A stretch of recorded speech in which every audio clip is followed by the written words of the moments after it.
Hi there. We're at 311 of our Through the New Testament in 1 year. And we're doing Hebrews chapter 4 today. We've got to go back a little bit because he starts it with therefore, so we need to know what he's talking about, right? And he was talking yesterday, the writer, about the Israelites in the wilderness for 40 years under Moses, right? But who were those who heard and yet rebelled? And was it not all those who left Egypt led by Moses, and with whom was he provoked for 40 years? Was it not those who sinned, whose bodies fell in the wilderness? And to whom did he swear that they would not enter his rest, but to those who were disobedient?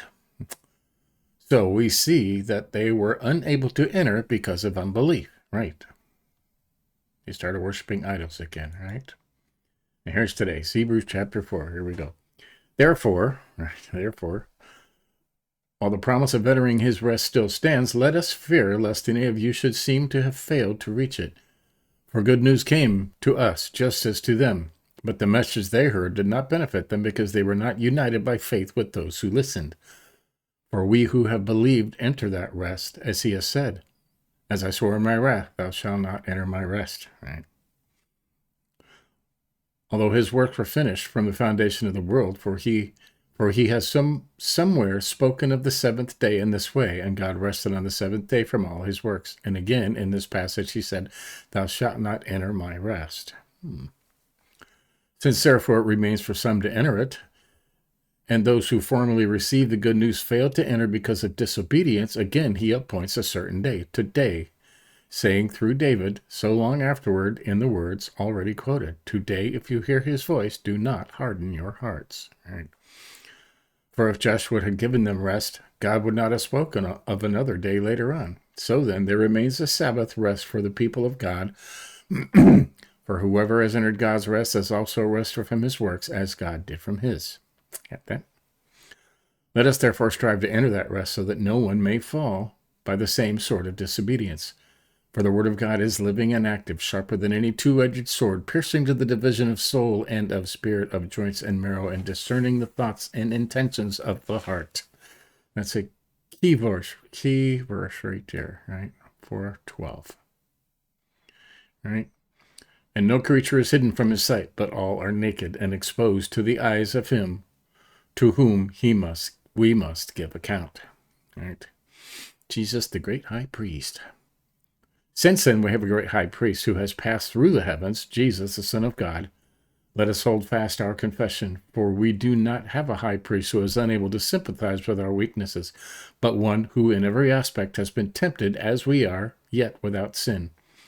Let us then with confidence draw near to the throne of grace, that we may receive mercy and find grace to help in time of need. There you go. That's chapter 4. All right.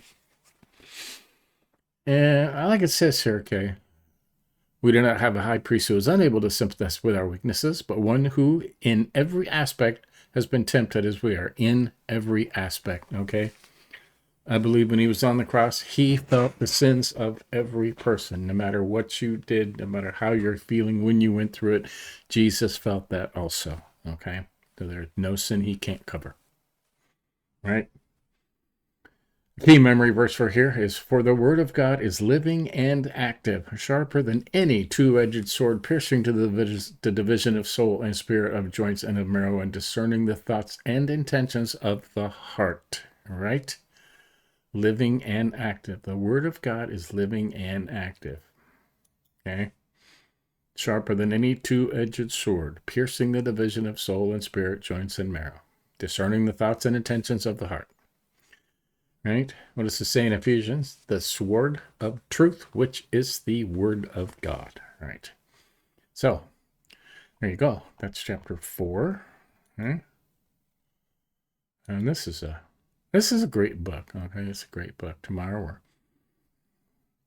we'll do chapter 5, warnings against apostasy. Okay, so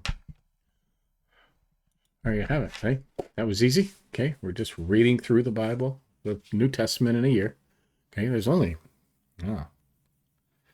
like 53 days left or something in the year. Isn't that amazing? So there you go. Catch up on any you may miss, and give us a like if you think about it. And we'll do it again tomorrow. See ya.